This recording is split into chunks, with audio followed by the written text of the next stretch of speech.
Donc, l'association Solinum est l'association qui porte le projet du SoliGuide, donc qui nous intéresse aujourd'hui.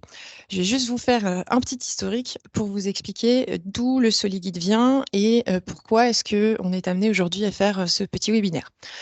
Donc, Solinum est une association de loi de 1901 qui a été créée en 2015 par notre directrice Victoria, qui faisait des maraudes en tant qu'étudiante en école d'ingénieur dans l'association des Restos du Cœur. Elle n'y connaissait pas encore à ce moment-là autant qu'elle peut s'y connaître aujourd'hui sur l'action sociale. Et lorsqu'elle croisait des personnes pendant les maraudes qui lui posaient des questions et qui lui demandaient, par exemple, où ils pouvaient aller pour trouver des vêtements, son réflexe premier, c'était de sortir son téléphone et d'aller chercher un petit peu sur Google qu'est-ce qu'elle pouvait trouver. Et en fait, elle s'est rendue compte que c'était très difficile de trouver des informations fiables. Et elle s'est dit, mais c'est quand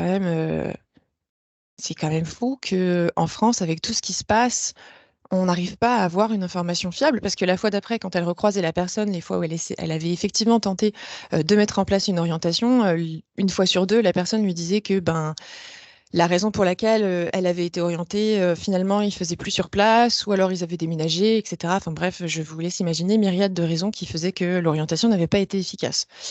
C'est de là qu'est venue l'idée du SoliGuide. Le SoliGuide, c'est un guide qui est numérique, mais aussi disponible à travers d'autres formats. Je vais vous en présenter juste après, qui a pour vocation de recenser toutes les informations utiles aux personnes en difficulté. C'est du coup un panel assez large parce qu'on peut être en difficulté ou en précarité sur un sujet, par exemple le numérique, et en plus on est dans le cadre des webinaires print, donc on peut être en difficulté, on va dire, sur un sujet et pas sur d'autres. Et ça va englober du coup un éventail de panels et de possibles relativement large.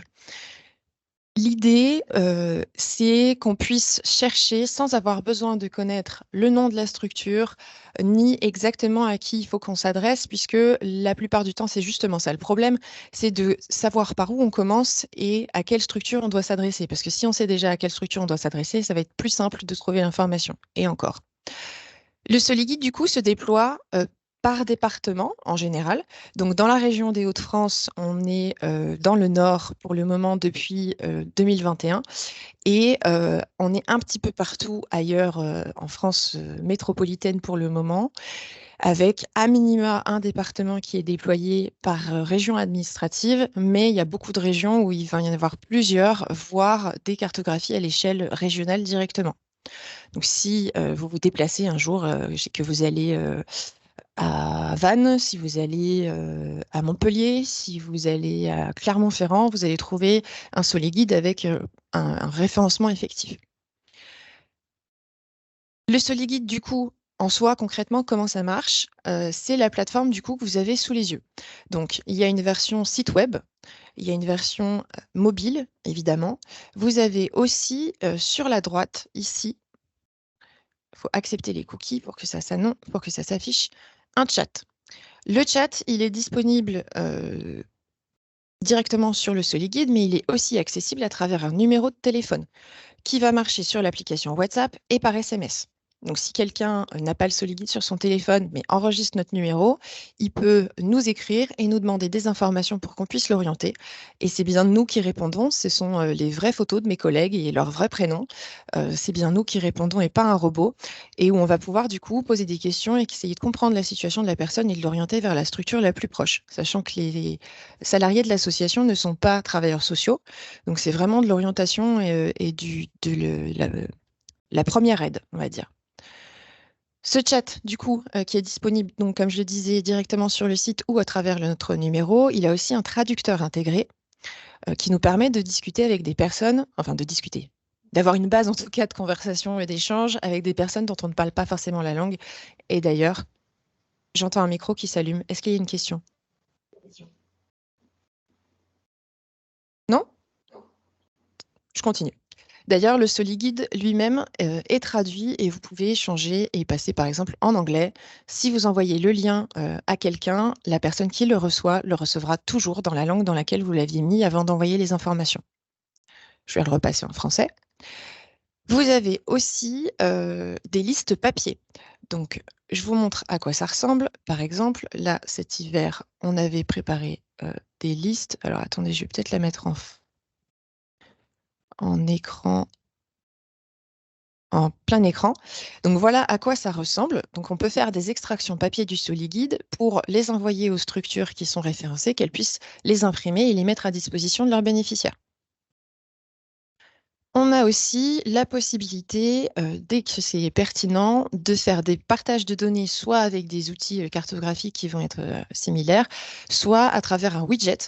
Donc, un widget, c'est une fenêtre vers le SoliGuide sans avoir besoin de quitter le premier site sur lequel vous étiez. Voilà, donc ça, c'est tous les formats qui sont disponibles pour le SoliGuide. Vous avez sur la page d'accueil maintenant du SoliGuide plusieurs éléments. Il y en a un qui est important ici, qui est les fiches pratiques. Les fiches pratiques du SoliGuide, c'est quoi? Ce sont les questions les plus courantes de l'action sociale, enfin parmi celles qui sont les plus courantes, avec une base assez généraliste de réponses qui va pouvoir vous permettre de vous orienter globalement vers le bon type de structure ou d'avoir un premier niveau d'information qui va vous permettre ensuite de faciliter vos recherches si vous avez besoin de creuser un petit peu le sujet. Donc, par exemple, vous ne savez pas comment on fait pour faire une demande d'asile, parce qu'on ne peut pas être spécialiste de tout, ce n'est pas possible. Vous cliquez ici et vous avez du coup des premiers éléments de réponse qui vont vous permettre ensuite de pouvoir aller chercher un petit peu plus loin et de pouvoir répondre à une question d'orientation à laquelle vous auriez peut-être pas pu répondre par ailleurs. Ou alors, ça peut aussi servir de pense-bête, hein, très simplement. Vous avez des fiches pratiques par situation et par thématique, et si vous voulez toutes les voir, vous avez juste ici. Et vous avez toutes les fiches pratiques. Elles sont rédigées en collaboration avec la FAS d'Île-de-France et les Restos du Cœur sur une base de validité nationale. Donc vous avez ici tous les sujets en rapport avec le logement, l'expulsion, comment faire une demande de logement social, etc. Vous avez aussi la reconnaissance internationale des diplômes, comment on fait pour passer son permis de conduire, comment on fait pour apprendre le français, pour être accompagné dans sa recherche d'emploi. Ensuite, vous avez tout ce qui va être au niveau de la santé. Qu'est-ce que c'est qu'un médecin traitant?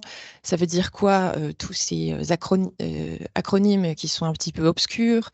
Euh, et ensuite, un petit peu, du coup, comme je le disais juste avant, procédure de demande d'asile et de régularisation de titre de séjour, tout ça. Alors, ça ne répondra pas à des questions extrêmement précises, l'idée n'étant pas celle-ci, mais vraiment d'avoir une base voilà, qui puisse ensuite vous permettre de creuser la question au besoin, mais en ayant une base solide pour commencer à vous orienter. C'est évidemment accessible à tout le monde, directement depuis la page d'accueil, comme je le disais, en cliquant sur l'onglet Fiches pratiques. Si vous êtes curieux et que vous voulez savoir combien il y a de personnes qui utilisent le SoliGuide, comment est-ce que les recherches sont effectuées, vous avez ici l'onglet Suivi des recherches, où on va mettre à disposition les données de recherche en temps réel qui sont effectuées sur le SoliGuide. Vous pouvez vous amuser avec les filtres. Je ne vais pas passer trop de temps dessus parce que ce n'est pas le cœur du sujet. Mais vous pouvez vous amuser un petit peu avec les filtres. Ici, par défaut, c'est les 30 derniers jours. Vous pouvez mettre la région, le département et la ville et regarder un petit peu aussi par catégorie qui sont disponibles sur le SoliGuide, quelles sont les recherches qui sont effectuées. Si vous cherchez par ville, n'oubliez pas de mettre d'abord département et région, sinon il ne va pas trop aimer au niveau des filtres. Il va avoir un petit peu de mal à trouver les informations. Et donc, quand vous descendez, vous allez voir que dans les 30 derniers jours sur le SoliGuide à l'échelle nationale, il y a eu un petit peu moins de 300 000 recherches. Vous allez voir ici sur la carte de la France quels sont les départements où il y a eu le plus de recherches. En général, ceux où il y en a le plus, c'est ceux où on est déployé, a priori. Ensuite, vous avez ici le détail par ville, par département, par région. Et vous avez aussi qu'est-ce qui a été le plus recherché. Donc là, par exemple, la plus grande recherche dans les derniers jours, c'est l'accueil de jour, loin devant la distribution de repas. Ensuite, vous avez qu'est-ce qui a été cherché dans la barre de recherche sans avoir cliqué sur les catégories existantes du SoliGuide. Et enfin, quelles sont les langues qui ont été utilisées? Est-ce que le SoliGuide est utilisé en français ou dans d'autres langues? Vous voyez que c'est surtout en français, mais qu'ensuite, l'utilisation des langues étrangères là, à l'échelle nationale est quand même assez importante par rapport aux filtres qui existent. On revient sur la page d'accueil et on se concentre du coup sur le cœur du sujet. Le SoliGuide, c'est un moteur de recherche concrètement. Vous avez ici à droite la possibilité d'indiquer et surtout l'obligation pour pouvoir effectuer une recherche d'indiquer où vous vous situez. Ça peut ne pas être une adresse précise. Vous pouvez directement mettre l'échelle de la ville. Vous pouvez aussi vous géolocaliser en cliquant sur la flèche ici. C'est effectivement l'adresse des locaux de l'association. Et ensuite, vous pouvez sur la gauche indiquer votre besoin. Vous n'êtes pas obligé d'indiquer un besoin, par contre, vous êtes obligé d'indiquer une adresse parce que, par exemple, si vous indiquez que vous cherchez une douche et que vous ne mettez pas d'adresse, vous avez potentiellement les résultats de la France entière. Or, si vous êtes à Dunkerque, a priori, les douches de la ville de Nice, c'est pas très pertinent.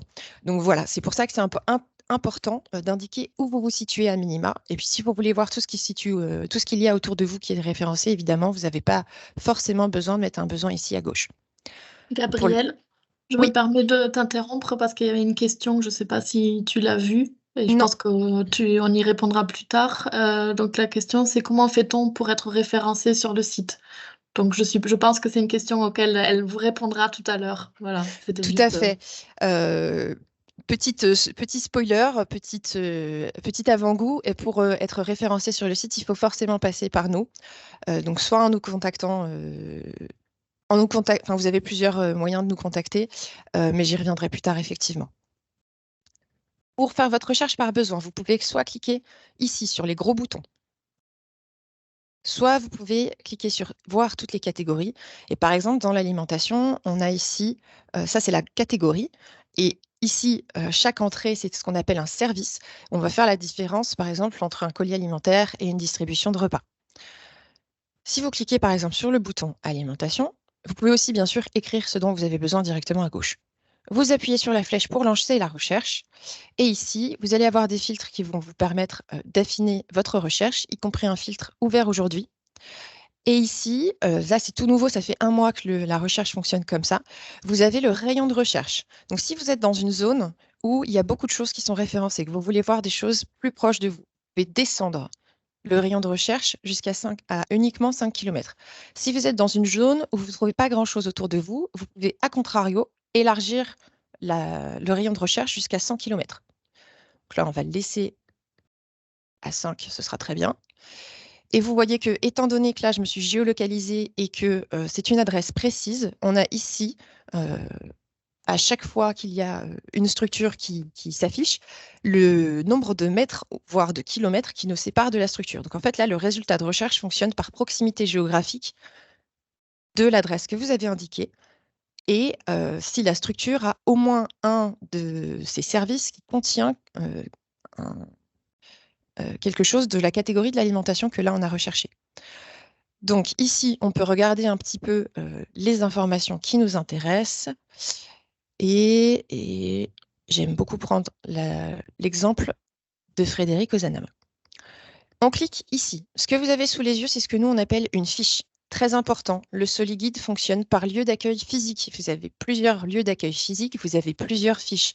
Comme je le disais, vu que là, on fonctionne par géolocalisation, c'est très important que pour la proximité géographique, chaque lieu soit bien référencé avec ses propres informations. Très important aussi, évidemment, chaque structure gère ses informations propres. Il n'est pas question que on puisse référencer les structures partenaires et gérer leurs informations.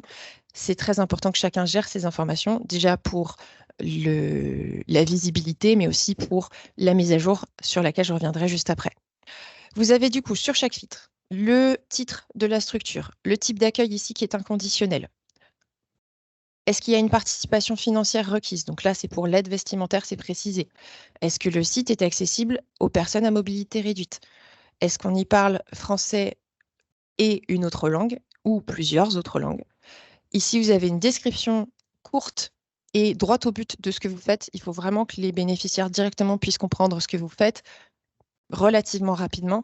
Si vous avez des partenaires qui sont susceptibles de vous appeler, ils vous appelleront. Un bénéficiaire, il faut qu'il puisse savoir rapidement qu'est-ce que vous faites grosso modo chez vous. Dernière date de mise à jour ici pour vous assurer un petit peu de la fraîcheur des informations. Puis toutes les informations pratiques, adresse, numéro de téléphone, adresse, email, vous cliquez, ça s'affiche. Si vous cliquez sur itinéraire ou sur l'adresse, Google Maps s'ouvre et vous n'avez plus qu'à vous géolocaliser pour avoir un itinéraire. Par ailleurs, évidemment, vous avez les arrêts de bus, notamment, qui sont les plus proches de la structure. À droite, les horaires d'ouverture à partir du jour actuel et le reste de la semaine qui se découle. Et quand vous descendez, vous avez du coup les différents services dont je vous parlais tout à l'heure. Donc là, on a fait une recherche alimentation. Colis alimentaire fait partie de la catégorie alimentation et vous voyez qu'en fait, il y a plein d'autres choses sur place.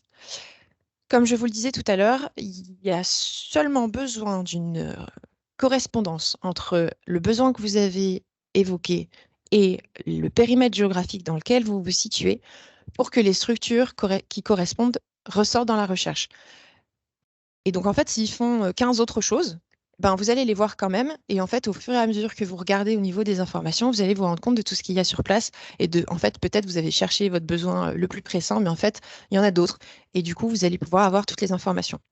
Vous voyez aussi, c'est pour ça que j'aime bien prendre cet accueil de jour en exemple, que vous pouvez aller dans le détail des horaires spécifiques en fonction, par exemple, les douches sont ouvertes de façon un peu plus restrictive, on va dire, que l'accueil généraliste.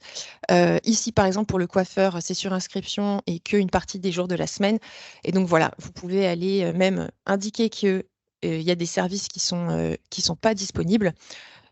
Et comme ça vous permet d'être les plus précis possibles et de bien visibiliser les différentes choses que vous avez sur place. Est-ce qu'il y a des questions à ce niveau de la présentation?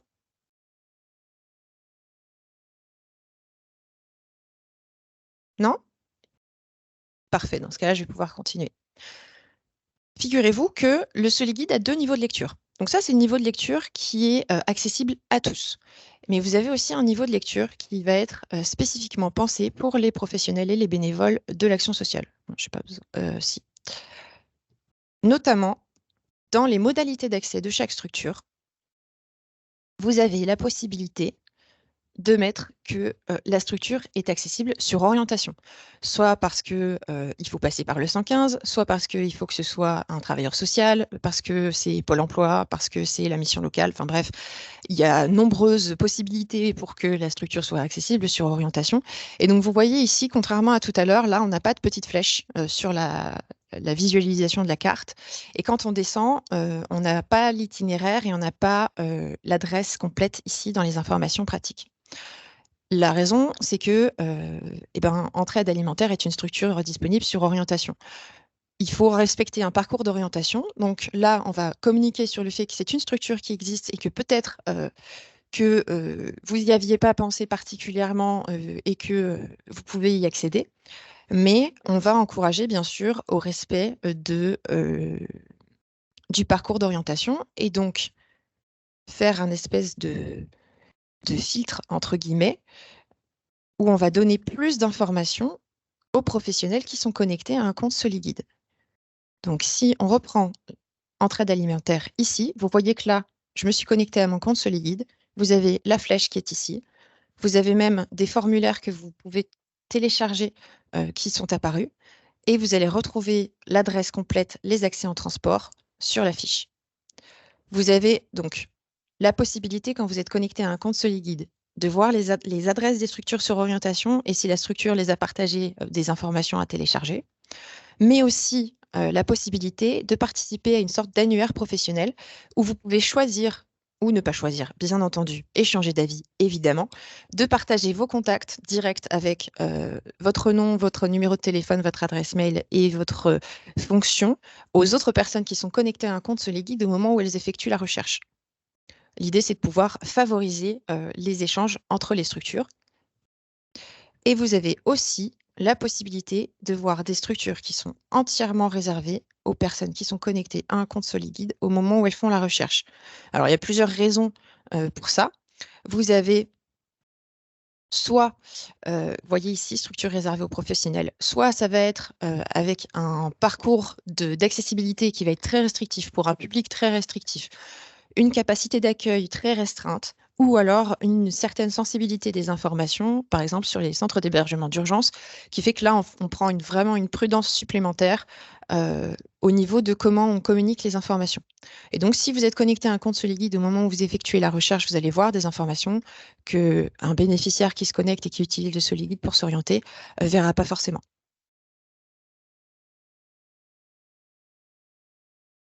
Pour avoir un compte Soliguide, et se référencer. C'est tout simple, comme on le disait tout à l'heure, il suffit de prendre contact avec nous.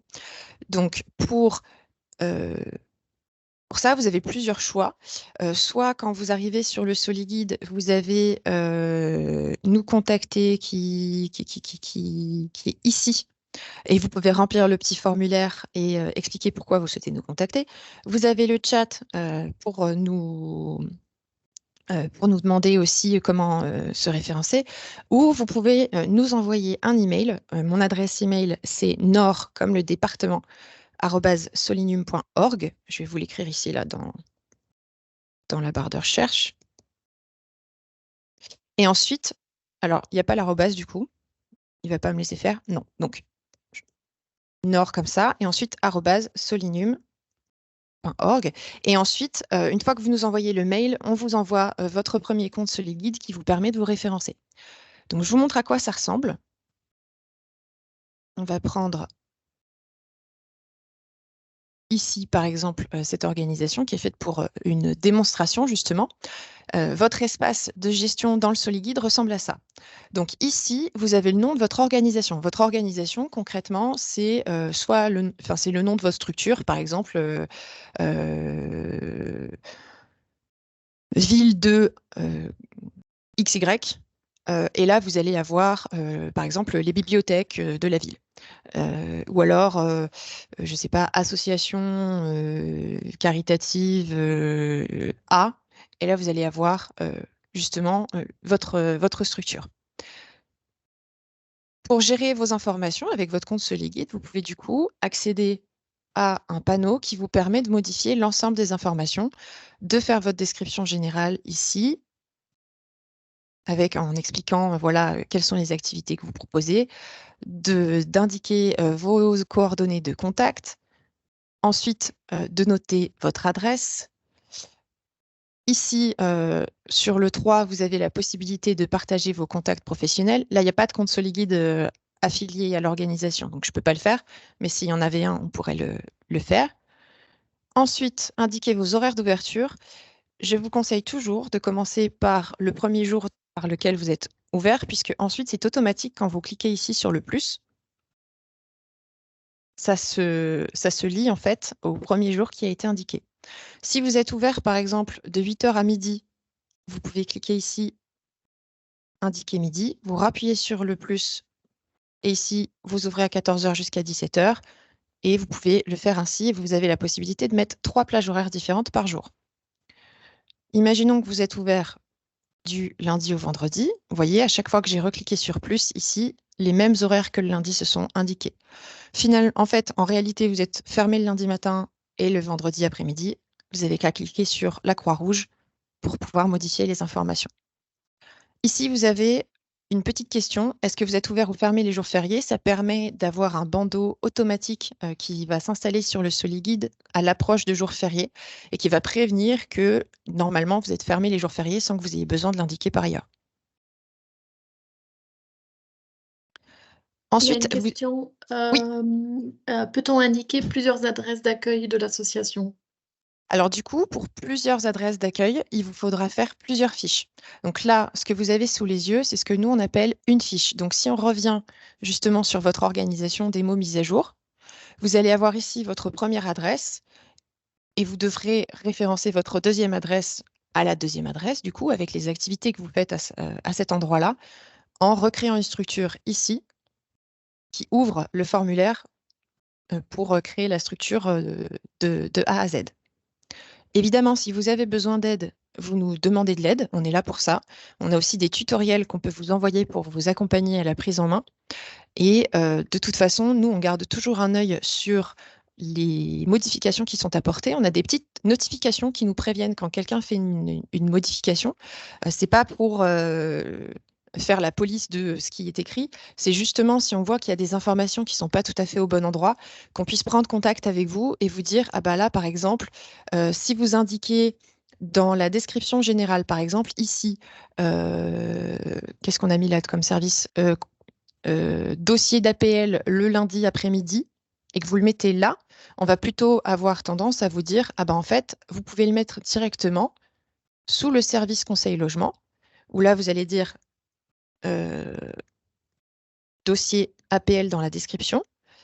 Et si c'est le lundi après-midi, hop, vous pouvez mettre horaire spécifique, retirer les horaires du reste de la semaine. Et comme ça, en fait, ça va être beaucoup plus facilement identifiable que si vous l'avez juste écrit. Et vous pouvez du coup vraiment aller dans le détail. Au niveau des services justement qui sont là, il faut vraiment que vous les voyez comme des mots-clés. On parlait tout à l'heure de la recherche sur le Soliguide. Elle fonctionne avec les besoins et donc les besoins sont liés aux services qui sont présents sur votre fiche. Vous pouvez avoir 50 services, ce n'est pas la question. Vous pouvez aussi en avoir plusieurs du même service. Si par exemple, vous faites un atelier numérique le lundi matin qui est ouvert à tous et qui va être sur la prise en main généralisée de comment fonctionne un ordinateur, et que vous faites un atelier numérique le mardi après-midi sur inscription spécifiquement pour la prise en main de votre espace d'impôt, par exemple, et ben, vous pouvez mettre 2 fois atelier numérique avec justement à chaque fois la spécification des horaires. C'est vraiment pas un souci, au contraire. Si vous avez, par exemple, du conseil administratif et que vous dites, bah voilà, nous on fait du conseil administratif, réfléchissez bien aussi à ce que vous y incluez. Est-ce que votre conseil administratif va inclure justement les dossiers, comment faire son dossier APL? Auquel cas, vous pouvez rajouter conseil logement. Est-ce que ça va inclure les dossiers MDPH? Auquel cas, vous pouvez rajouter conseil handicap. Toujours vous poser la question quand quelqu'un va arriver sur le Soliguide et va voir les différentes catégories qui existent et qui se dit, bah voilà, moi justement, j'ai besoin d'aide pour faire mes dossiers APL. Et s'il voit conseil logement et qu'il clique sur conseil logement, est-ce qu'il va réussir à vous trouver si vous avez mis conseil administratif? A priori, non. L'inverse est vrai aussi. Donc, bien penser, à bien tout regarder, à bien vous poser la question de ce que vous avez vous-même. Est-ce que vous avez des prises, par exemple, qui sont disponibles et qui peuvent permettre aux personnes de recharger leurs appareils électroniques? Est-ce que vous avez du Wi-Fi? Est-ce que vous avez une borne ou un ordinateur? Est-ce que, je réfléchis, est-ce que, par exemple, vous avez des toilettes qui sont accessibles? On n'y pense pas souvent, mais enfin, c'est quand même une denrée rare de façon générale, les toilettes. Voilà, donc essayez de bien réfléchir. Alors, vous creusez pas trop la tête non plus, hein. On n'est pas en dissertation de recherche au CNRS non plus. Mais l'idée, c'est bien d'essayer de vous poser la question de votre quotidien. Dans votre quotidien, qu'est-ce que vous faites? Et il y a souvent des habitudes et des choses qu'on fait. En fait, on est tellement habitué qu'on se dit qu'on est facilement identifié et identifiable, et qu'en fait, peut-être que c'est pas tout à fait le cas. Du coup, il Donc, y a encore une autre question. Alors, je suis pas sûre de bien comprendre. Invité à une opération spécifique exceptionnelle. Qu'est-ce que vous voulez dire par là? ouais, je veux bien plus de précision. Est-ce que c'est pour un événement particulier, c'est ça? Donc, vous pouvez aussi normalement allumer votre micro. Normalement, c'est bon si vous voulez apporter un peu plus de précision.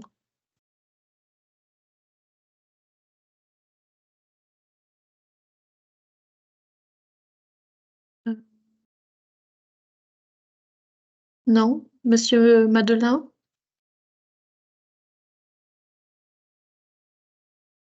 Bon, sinon vous intervenez et vous pouvez rallumer votre micro et poser la question quand vous êtes peut-être revenu ou que ça remarche, je ne sais pas. Oui, oui, surtout n'hésitez pas à m'interrompre, hein. Euh, Du coup, au niveau des services dont je parlais juste à l'instant, vous pouvez aussi changer l'ordre juste ici, en restant appuyé sur le service en question et en le glissant pour changer l'ordre. Vous pouvez aussi, en plus des horaires spécifiques dont je vous ai déjà parlé, indiquer s'il y a un public spécifique. Par exemple, accueil exclusif ici, si vous avez un service qui est dédié aux femmes, vous retirez les hommes, et ben vous dites voilà, spécifiquement pour les femmes. Si ce n'est pas le cas, vous pouvez retirer le public spécifique. Modalité d'accès, c'est si par exemple, vous avez indiqué que vous étiez ouvert à tous et que tout le monde pouvait venir vous voir sans avoir besoin d'être orienté, d'être inscrit ou d'avoir pris rendez-vous. Ben là, par exemple, sur cette activité-là, vous avez besoin d'une inscription et ou d'un rendez-vous. Et vous pouvez ici dire prenez rendez-vous en envoyant un mail ou en appelant ou en venant à l'accueil, par exemple. Vous pouvez aussi, sous chaque service indiquer l'accès PMR, parce que peut-être que votre lieu, il est PMR pour une partie de vos activités, par exemple au rez-de-chaussée, mais que pour monter à l'étage, vous n'avez pas d'ascenseur et donc tout ne sera pas forcément accessible. Ou s'il y a une participation financière dans le cadre de, je sais pas, vente de vêtements, par exemple. Vous avez aussi un indice de fréquentation. Si vous savez qu'il y a un risque de saturation ou que vous êtes saturé, l'idée de cet indice, c'est de pouvoir confirmer que si quelqu'un trouve l'information sur un autre site, par exemple, et dit que vous faites une activité en particulier, oui, vous la faites bien, mais par contre, attention, c'est saturé. Donc, peut-être que vous devriez continuer à faire votre recherche pour trouver une structure où ça ne sera pas saturé ou en risque de saturation. Ensuite, vous pouvez enregistrer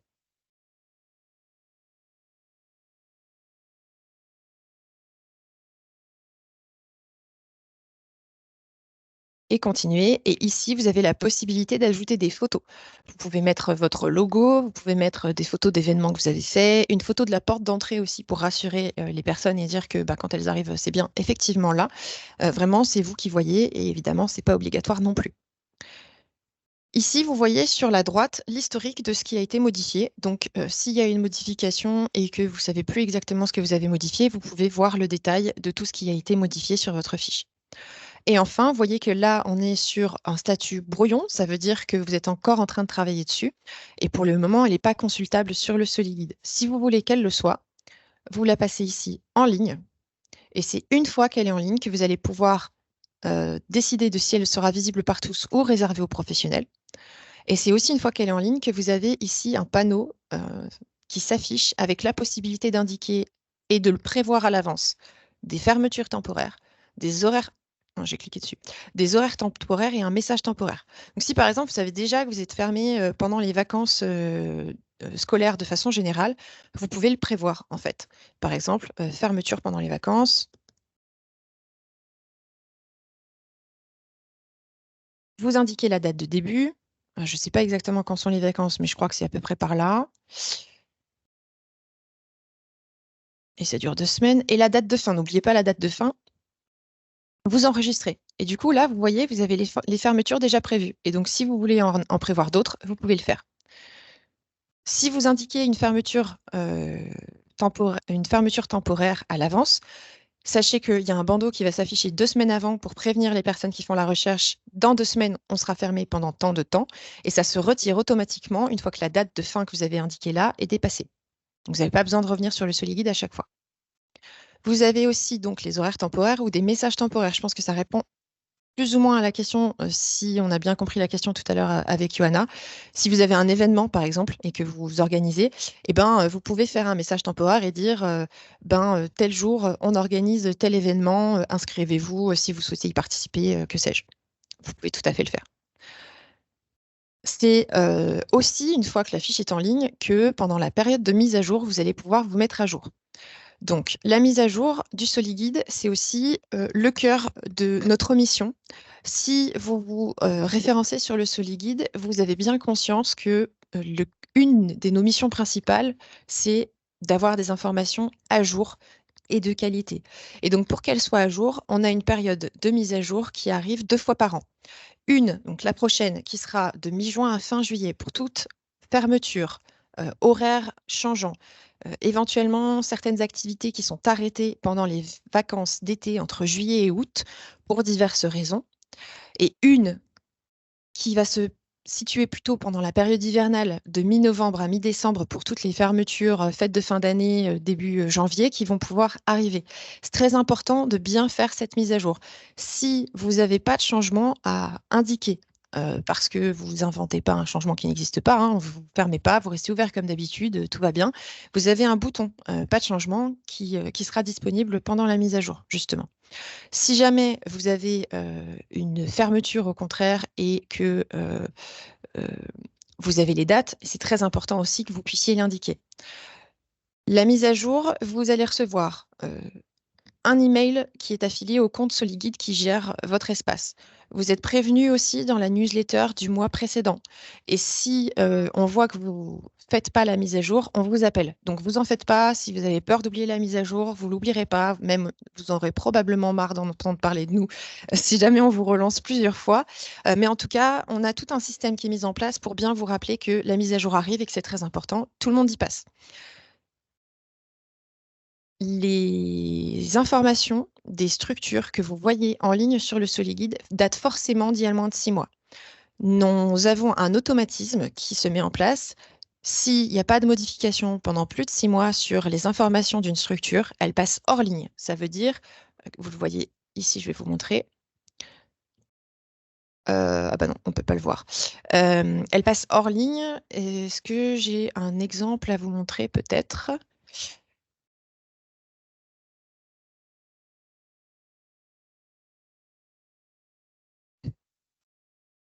Voilà, par exemple, ici. Cette structure n'a pas été modifiée depuis 2022. Et donc, les chances pour que ce soit toujours la même adresse, que ce soit toujours les mêmes modalités, etc., sont très basses. Et donc, en fait, l'automatisme s'installe au bout de 6 mois. S'il n'y a pas eu de modification, ben, la structure passe hors ligne. Pour se repasser en ligne, c'est très simple. Il suffit de se mettre à jour. Vous cliquez, par exemple, ici, là, sur pas de changement qui est disponible tout le reste de l'année par ailleurs, et vos informations restent en ligne. C'est très important pendant la mise à jour, non seulement d'indiquer si vous avez une fermeture qui est due à la période, mais aussi de vérifier le reste de vos informations, puisque la mise à jour ne pose que 4 questions. Est-ce que vous fermez? Est-ce que vous avez des horaires temporaires? Est-ce que vous avez des services qui sont amenés à être indisponibles? Et est-ce que vous avez un message temporaire? Ça ne vous demandera pas si vous avez changé d'adresse mail, changé d'adresse ou changé d'horaire d'ouverture. Donc, c'est très important du coup de bien penser à vérifier toutes ces informations-là.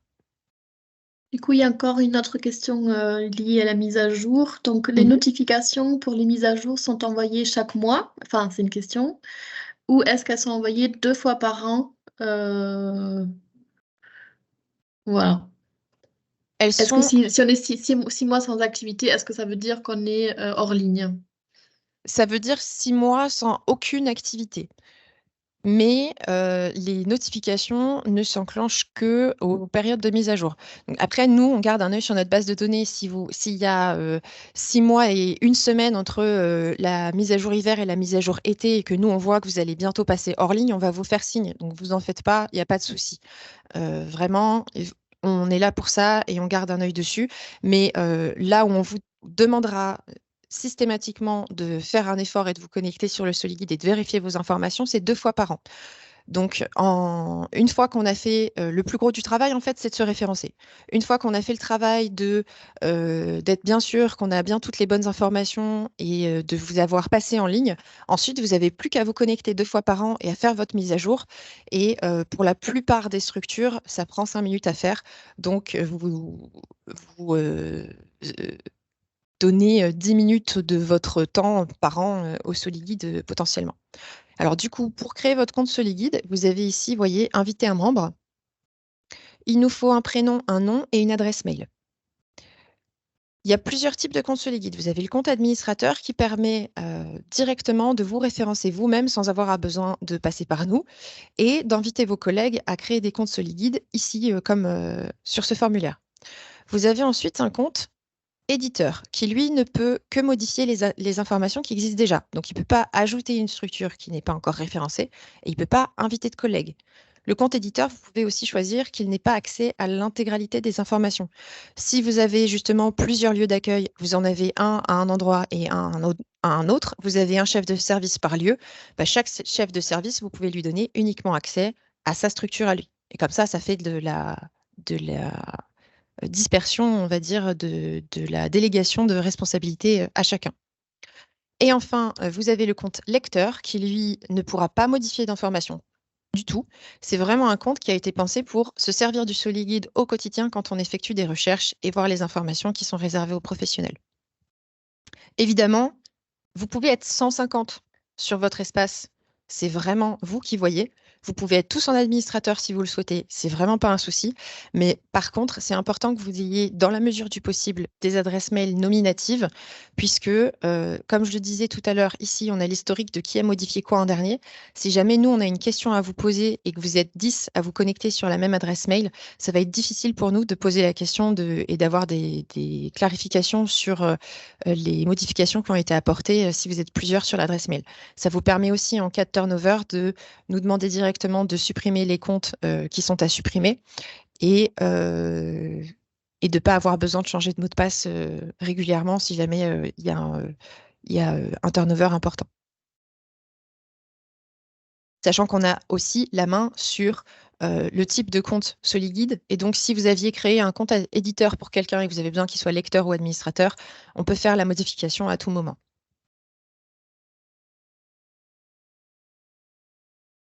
Je pense que là, j'ai fait le tour de la plupart des informations. Peut-être juste une dernière précision. Les listes papier que je vous ai présentées tout à l'heure, c'est bien charge à nos structures partenaires de les imprimer et de les distribuer, parce que si on devait les imprimer et les distribuer, nous aurions nos locaux à la poste. Ce serait très compliqué de pouvoir gérer les envois et les impressions pour tous. En revanche, elles sont disponibles de façon systématique justement pendant la période de mise à jour. C'est là où on va vraiment mettre en avant les listes papier pour être sûr que tout le monde est au courant des fermetures et des structures qui restent ouvertes à des périodes où on sait qu'il y a beaucoup de susceptibilité de gros changements justement. En revanche, entre-temps, libre à vous de nous demander à n'importe quel moment des listes papier qu'on va pouvoir vous préparer.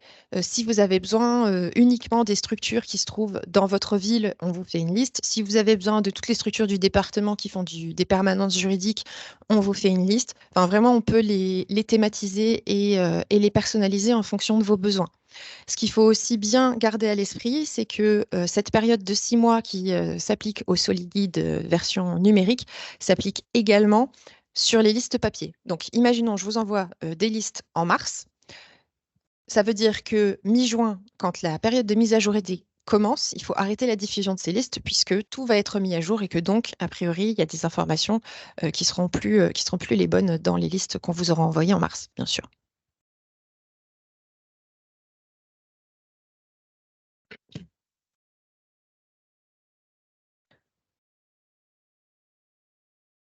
Peut-être des petites précisions sur l'état de la cartographie dans le département.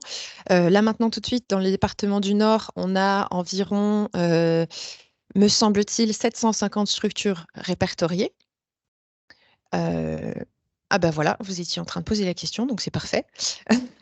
On a environ 750 structures répertoriées actuellement. Euh, On a des structures publiques et des structures associatives, hein. Évidemment, ça n'aurait pas de sens le SoliGuide si on n'avait que l'un ou que l'autre. Donc, on fait un gros travail pour faire en sorte que tout le monde puisse se référencer. Et sur l'année 2023, on a présenté le SoliGuide à environ 1000 personnes de l'action sociale, qu'elles soient bénévoles ou salariées. Et un peu moins de 300 bénéficiaires directement. Et il y a eu 95 000 recherches aussi dans le département du Nord.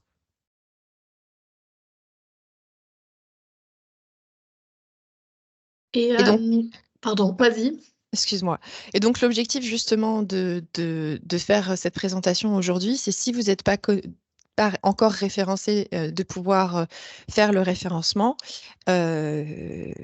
Et aussi de pouvoir justement faire circuler l'information pour que chacun puisse se saisir de l'outil et diffuser aussi auprès de vos partenaires. Si vous voyez des structures qui ne sont pas sur le SoliGuide, ça ne veut pas forcément dire qu'elles ont refusé d'y être.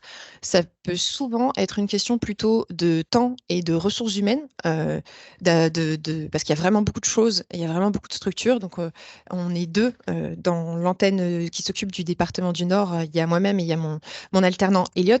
Et donc, forcément, on n'a pas forcément le temps de prendre contact avec tout le monde. Et donc, justement, c'est en faisant faire fonctionner les réseaux des uns et des autres qu'on va pouvoir avancer plus rapidement et faire avancer le référencement, et que plus le temps va passer, plus le SoliGuide sera pertinent.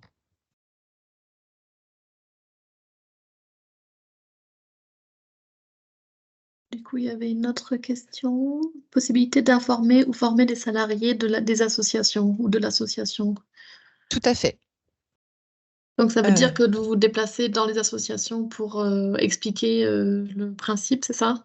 Tout à fait. On peut aussi organiser des visios comme celle qu'on a fait aujourd'hui spécifiquement pour les salariés, les bénévoles. On peut se déplacer. Il y a vraiment pas de souci. Bah, d'ailleurs, au contraire, hein, on est là pour ça. Donc surtout, n'hésitez pas si vous avez des besoins. Pour la question sur le partenaire non référencé, vous pouvez communiquer l'adresse mail que je vous ai partagée tout à l'heure, que je vous remets d'ailleurs dans le chat, et je vais vous mettre mon numéro de téléphone aussi, qui est une adresse mail. Si jamais un jour vous nous écrivez ou que vous nous appelez, que vous attendez à ma voix fluette et que vous tombez sur celle de mon alternant Elliot, euh, ne vous inquiétez pas, c'est normal, hein, c'est parce que c'est le numéro de téléphone de l'antenne et l'adresse mail de l'antenne. Euh, et donc, euh, et donc voilà, ce sera soit lui, soit moi qui répondront. Mais vous pouvez communiquer nos coordonnées, il n'y a pas de souci, c'est un secret pour personne. Je vous en prie.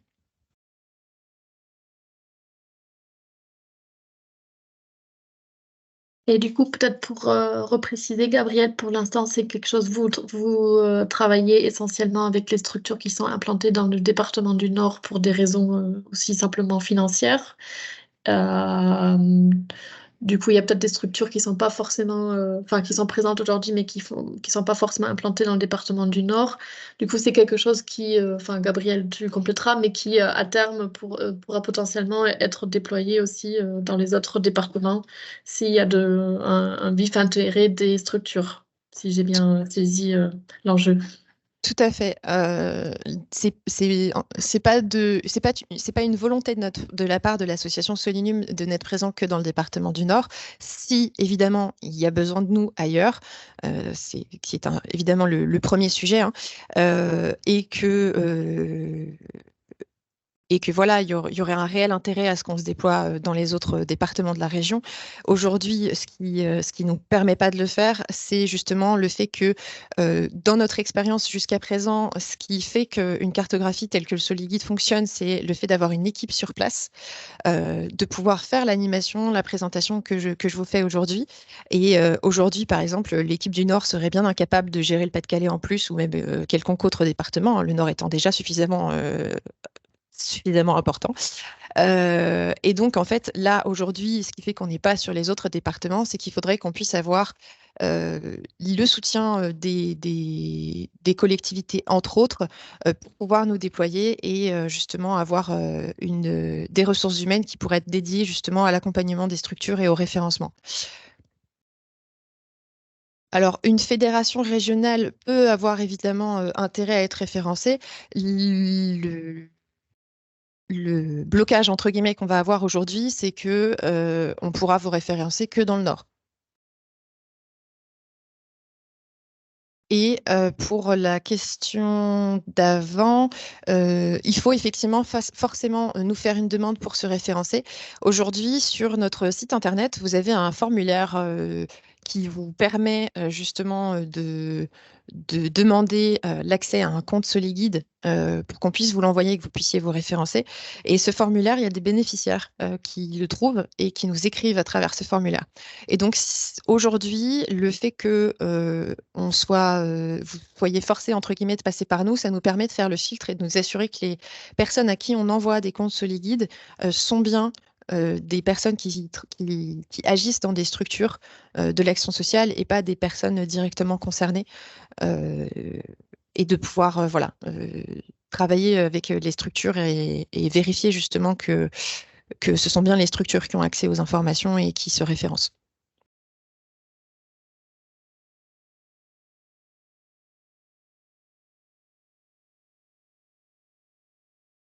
Est-ce qu'il y a d'autres questions ou des remarques?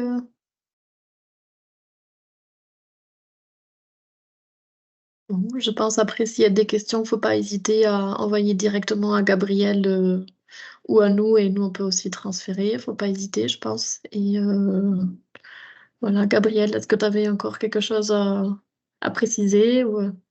Non, pas. Pas particulièrement. Hésitez pas vraiment, hein, si vous avez, si vous pensez plus tard à d'autres questions.